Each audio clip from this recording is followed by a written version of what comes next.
ಧರ್ಮಸ್ಥಳ ಪ್ರಕರಣಕ್ಕೆ ಸಂಬಂಧಪಟ್ಟಂತಹ ಮೇಜರ್ ಸುದ್ದಿ ಇದು. ಯೂಟ್ಯೂಬರ್ ಮೇಲೆ ಹಲ್ಲೆ ಮಾಡಿರುವವರ ಅರೆಸ್ಟ್.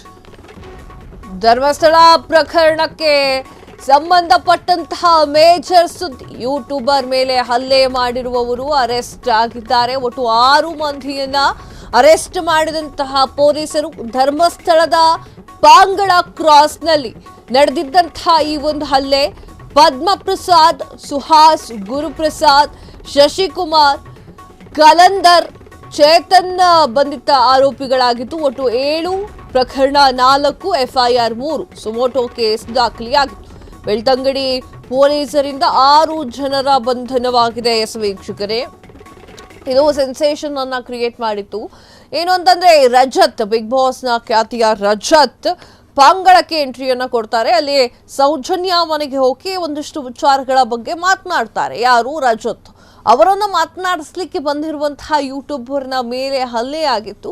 ಇದಕ್ಕೆ ಸಂಬಂಧಪಟ್ಟಂತೆ ಈಗ FIR ದಾಖಲೆಯಾಗಿದೆ. ಧರ್ಮಸ್ಥಳ ಪ್ರಕರಣಕ್ಕೆ ಸಂಬಂಧಪಟ್ಟಂತೆ ಮೇಜರ್ ಸುದ್ದಿ ಇದಾಗಿದ್ದು, ಯೂಟ್ಯೂಬರ್ ಮೇಲೆ ಹಲ್ಲೆ ಮಾಡಿರುವವರು ಅರೆಸ್ಟ್ ಮಾಡಲಾಗಿದೆ. ಒಟ್ಟು 6 ಮಂದಿನ ಅರೆಸ್ಟ್ ಮಾಡಿದಂತಹ ಪೊಲೀಸರು ಈಗ ಧರ್ಮಸ್ಥಳದ ಪಾಂಗಳ ಕ್ರಾಸ್ನಲ್ಲಿ ನಡೆದಂತಹ ಆ ಒಂದು ದೊಡ್ಡ ಮಟ್ಟದ ಒಂದು ಹಲ್ಲೆ, ಪದ್ಮಪ್ರಸಾದ್, ಸುಹಾಸ್, ಗುರುಪ್ರಸಾದ್, ಶಶಿಕುಮಾರ್, ಕಲಂಧರ್, ಚೇತನ್ ಬಂಧಿತ ಆರೋಪಿಗಳಾಗಿದ್ದು ಒಟ್ಟು 7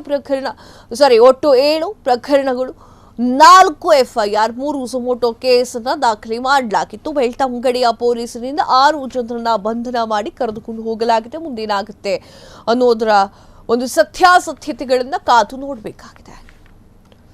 ಕ್ಷಣ ಕ್ಷಣದ ಸುದ್ದಿಗಳಿಗಾಗಿ ಫ್ರೀಡಂ ಟಿವಿ ಸಬ್ಸ್ಕ್ರೈಬ್ ಮಾಡಿ, ಲೈಕ್ ಮಾಡಿ ಹಾಗೂ ಫಾಲೋ ಮಾಡಿ. ಹೊಸ ಸುದ್ದಿಗಳ ನೋಟಿಫಿಕೇಶನ್ಗಾಗಿ ಬೆಲ್ ಐಕಾನ್ ಮೇಲೆ ಕ್ಲಿಕ್ ಮಾಡಿ.